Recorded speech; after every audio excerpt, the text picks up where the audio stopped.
কাঠগোলা বাগানের চিড়িয়াখানা। মুর্শিদাবাদে নবাবদের আমলে বিখ্যাত ব্যবসায়ীদের মধ্যে উল্লেখযোগ্য হলেন দুগার ভ্রাতৃদ্বয়।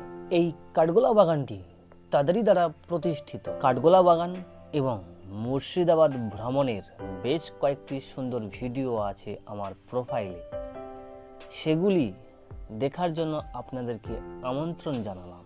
আর এই কাঠগোলা বাগানের আর একটি সুন্দর দর্শনীয় স্থান হলো চিড়িয়াখানা।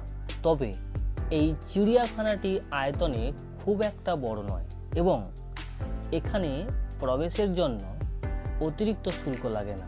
এই চিড়িয়াখানাটি ধনপত সিং দুগারের আমলের না কাঠগোলা বাগানে ভিড় জমানোর জন্য পরবর্তীকালে তৈরি করা হয়েছে তা আমার জানা নেই। চিড়িয়াখানাতে প্রবেশের পর প্রথমে আপনাদেরকে জলের ফোয়ারাগুলি স্বাগত জানাবে এবং খোলা মাঠে ঘুরে আসার পর উপরের এই টিনের ছাউনিটি আপনাদেরকে ছায়া প্রদানের মাধ্যমে স্বস্তি দিবে। বাম দিক থেকে অ্যাকোয়ারিয়ামে বিভিন্ন রঙের এবং বিভিন্ন আকারের নাম না জানা মাছগুলিকে দেখতে দেখতে এগিয়ে চলুন।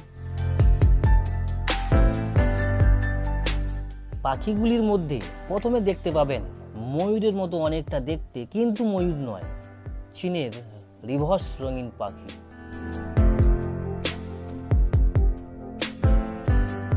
তারপর মুরগ প্রজাতির একটি বিশেষ পাখি, নাম জানি না এবং বুঝতেও পারছি না কীরকম দেখতে। তারপর একটি পাখি দেখবেন চীনের লেডি আমহাস্ট, তিনি এখন আহারে রত আছেন। আমেরিকান ম্যাকাও বার্ড মধ্যাহ্নভোজনে ছোলার খোসা ছাড়িয়ে ছোলা খেতে ব্যস্ত। মাঝে মধ্যে আপনাদেরকে অবশ্যই ঘাড় ঘুরিয়ে দেখবে পাখির বাংলো। তবে পাখিদের এই বাংলো যতই সুন্দর হোক না কেন, পাখিদের প্রকৃত সুন্দর বাংলো হলো খোলা আকাশের নিচে নিজেদের তৈরি বাসা। অস্ট্রেলিয়ান গ্রে কাকাতুয়া, ওরা হাজব্যান্ড ওয়াইফ।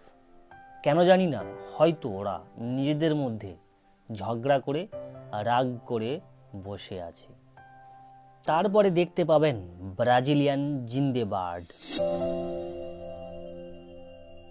এভাবে বর বউকে পাশাপাশি বসে থাকতে দেখে আপনাদের খুব সুন্দর লাগবে। এরা হলো অস্ট্রেলিয়ান সাদা তোতা পাখি। অস্ট্রেলিয়ান রোজেলা বার্ডকে প্রায় এইরকম শান্তভাবে বসে থাকতে দেখবেন।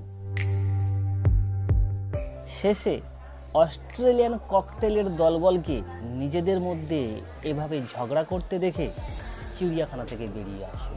তবে বলে রাখি, সবসময় এখানে একরকম পাখি থাকে না। সুন্দর সুন্দর বিদেশি পাখিদেরকে দেখার পর কাঠগোলা বাগানটি আরেকবার পরিদর্শন করে চলে আসুন পরের গন্তব্যস্থান জগৎ শেঠদের ডেরায়। জগৎ শেঠ কোনো একজনের নাম নয়, এটা একটা উপাধি।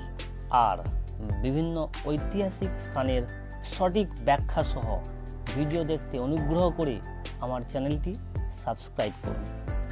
Thank you, thanks for watching.